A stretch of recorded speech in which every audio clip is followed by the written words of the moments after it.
കാവ്യേ, നന്നായി. എനിക്കറിയാം രാവിലെ എഴുന്നേറ്റ് നീ തന്നെയാവും അടുക്കള വൃത്തിയാക്കിയതെന്ന്. അയ്യോ അല്ല വല്യമ്മേ, ഞാനിപ്പോ എഴുന്നേറ്റതേ ഉള്ളൂ, അതും വല്യമ്മയുടെ ശബ്ദം കേട്ടിട്ട്. പിന്നെ ആരാ ഇങ്ങനെയൊക്കെ ചെയ്തത്? ഇവളുടെ കാര്യത്തിൽ പിന്നെ എനിക്ക് യാതൊരു സംശയമില്ല. വെള്ളം കുടിച്ച ഗ്ലാസ് പോലും ഒരിടത്ത് മര്യാദയ്ക്ക് വെക്കാത്തവളാ. അവളാണോ ഇങ്ങനെയൊക്കെ ചെയ്യുന്നേ? ഛേ,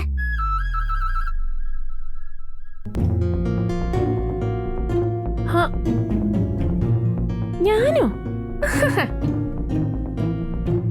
അപ്പോ നമ്മളിൽ ആരും അല്ല ഇത് ചെയ്തെങ്കിൽ പിന്നെ ആരാ അടുക്കള വൃത്തിയാക്കിയേ? ചിലപ്പോ ഇഷയേട്ടത്തിയാണെങ്കിലോ? ഇഷയോ?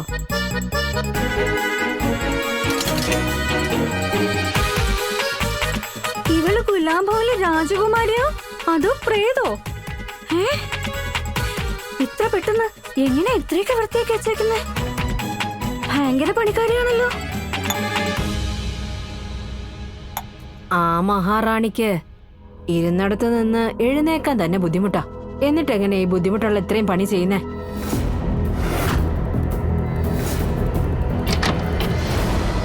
ദേ നോക്ക്, മഹാറാണി എവിടെയോ കറങ്ങി തിരിഞ്ഞിട്ട് വരുന്ന വഴിയാ ഇവളാണ് ആ കണ്ണാടി പോലെ വൃത്തിയാക്കുന്നേ.